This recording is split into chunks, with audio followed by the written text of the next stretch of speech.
deixa por agora, porque assim nos convém cumprir toda a justiça.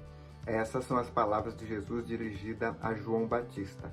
João Batista que está ali batizando algumas pessoas que se achegam a ele, e ele olha para a fila e Jesus está ali também. E João Batista, ele tem uma resistência quanto a batizar Jesus, e Jesus expressa essas palavras, registrada no Evangelho de Mateus, capítulo de número 3, o versículo de número 15. Fala assim, ó: Jesus, porém, respondendo disso, deixa por agora, porque assim nos convém cumprir toda a justiça.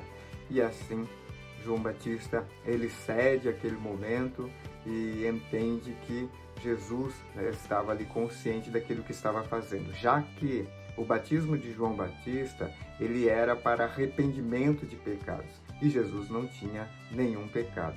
E o que nós vemos aqui, registrado pelo evangelista Mateus, no capítulo 3, ele registra a respeito de João Batista, e ele apresenta João Batista ali, chegando ao deserto, né, vindo ao deserto, vai para o Rio Jordão, e ali ele começa a batizar as pessoas em águas.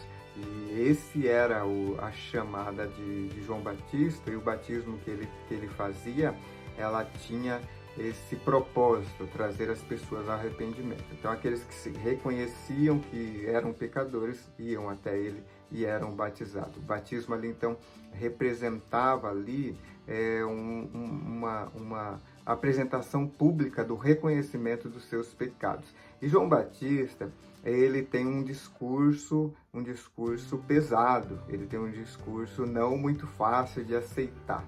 Nós vimos isso aqui em alguns versículos, quando chega até ele para ser batizado, os fariseus e os saduceus, que eram os religiosos da época.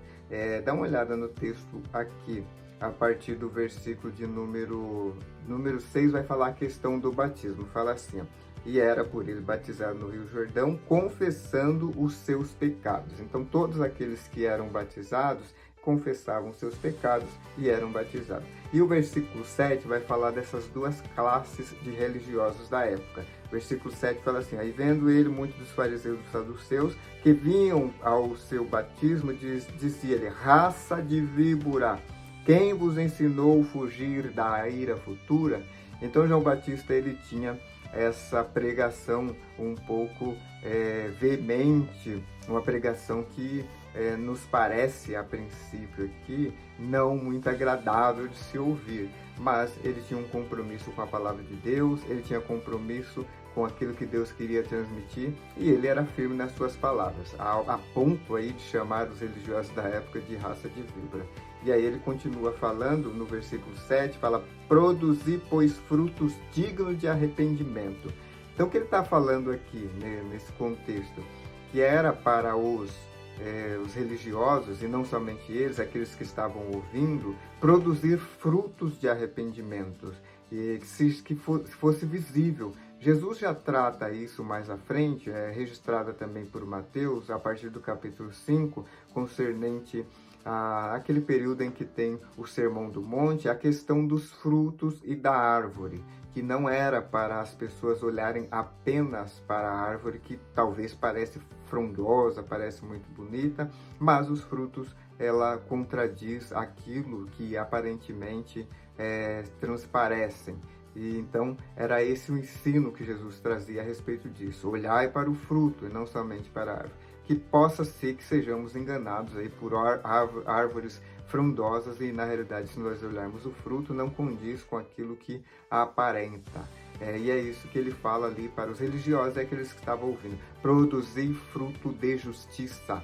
É isso que ele pede. E nós vemos aqui Jesus, né, fazendo jus a essa palavra e produzindo ali naquele momento fruto de justiça, que todos estavam indo ali para ser batizados. E Jesus, ele se coloca ali, né, de uma forma submisso ali, aquele costume que estava a começar ali com João Batista, que era o batismo para o arrependimento. Jesus se põe ali na condição e ele fala que importa que cumpra-se toda a justiça. Continuando o texto, eu falei que o discurso de João Batista aqui, ele é firme, é veemente, ele não é muito fácil de se aceitar. Ele vai continuar falando assim: o versículo 9. E não presumais de vós mesmos, dizendo, tenho por pai Abraão, porque eu vos digo que mesmo dessas pedras Deus pode suscitar filhos a Abraão. Ou seja, não fique tranquilo porque você é descendência de Abraão. Não acha você, só porque você é filho de Abraão, que você já está salvo. Deus, assim, ele vai falar, né? Deus com o seu poder até das pedras pode suscitar filhos a Abraão. Então, se você não produzir fruto de justiça, de nada adianta você ser filho de Abraão. E aí ele continua, o versículo 10, e também agora está posto o machado à raiz das árvores. Toda árvore, pois, que não produz bom fruto, é cortada e lançada no fogo. Então, aquilo que ele diz, João Batista ele vem trazendo essa pregação, esse ensino um pouco forte ali para aquela geração, chamando de víbora, pedindo, exigindo ali que eles produzissem frutos dignos de justiça e que se não produzisse ia ser cortado, pois o machado já está posto à árvore e quem não produzir fruto será cortado e lançado ao fogo. E ele continua aqui na sua pregação ali, né, na sua exposição, de uma forma que não muito fácil de se ouvir. O versículo 11 fala assim, ó, e eu em verdade vos batizo com água para o arrependimento, mas aquele que vem após mim é mais poderoso do que eu, cuja alparcas não sou digno de levar. Ele vos batizará com o Espírito Santo e com fogo. E aqui, então, João Batista já começa a apresentar ali a Jesus, já que ele era o precursor do Messias. E ele fala que ele estava batizando com água, mas viria alguém mais poderoso que ele, que os batizaria com o Espírito e com fogo, Espírito Santo e com fogo. E aí o versículo de número 12, ele vai falar a respeito do juízo que estava por vir. Ele fala, em sua mão tem a pá, e limpará a sua eira, e recolherá no celeiro o seu trigo, e queimará a palha com fogo que nunca se apagará. Esse versículo aqui, né, o versículo de número 12, vai falar a respeito do juízo final mesmo, do julgamento do fim dos tempos mesmo, em que vai haver separação daqueles que servem a Deus e aqueles que não servem. Vai falar que colherá no celeiro o seu trigo e queimará a palha com o fogo que nunca se apagará. Então, ou seja, há uma separação aqui em que João Batista está trazendo. Se nós olharmos a princípio, então, ele vem decorrendo. Aquilo que eu disse que João Batista ele traz uma pregação aqui, um discurso ali, que não é fácil de se ouvir. Primeiro, ele está falando, chamando, convidando todos para o batismo, para se arrepender de seus pecados. Depois ele fala que eles têm que produzir frutos dignos de justiça. Então não adiantava apenas estar ali, como era costume, né? Como que Jesus lá na frente vai denunciar esses religiosos, de viver uma religião apenas de aparência.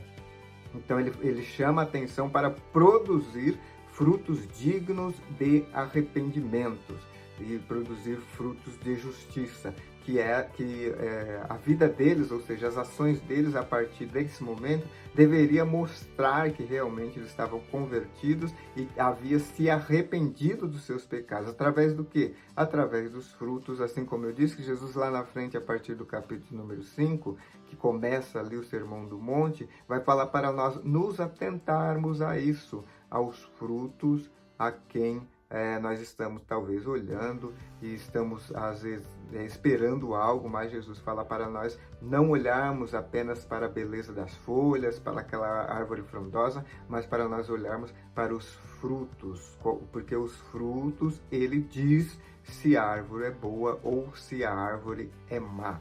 Então, é esse discurso que João Batista está trazendo, um discurso de justiça, um discurso de juízo, e logo após nós vemos Jesus vindo nesse contexto, nesse momento, após essa apresentação, após essa pregação ali, trazendo as pessoas ao arrependimento, e ele olha para a fila, Jesus está vindo em direção a ele para ser batizado. E aí ele se recusa, né, a princípio Jesus, então leva a ele essa palavra, que importa que se cumpra toda a justiça. Está aí para nós, né, para que nós possamos ter essa consciência também, que nós devemos aí cumprir toda a justiça, e que os nossos frutos, que as nossas ações, ela condiz com a justiça que Deus ele requer das nossas vidas.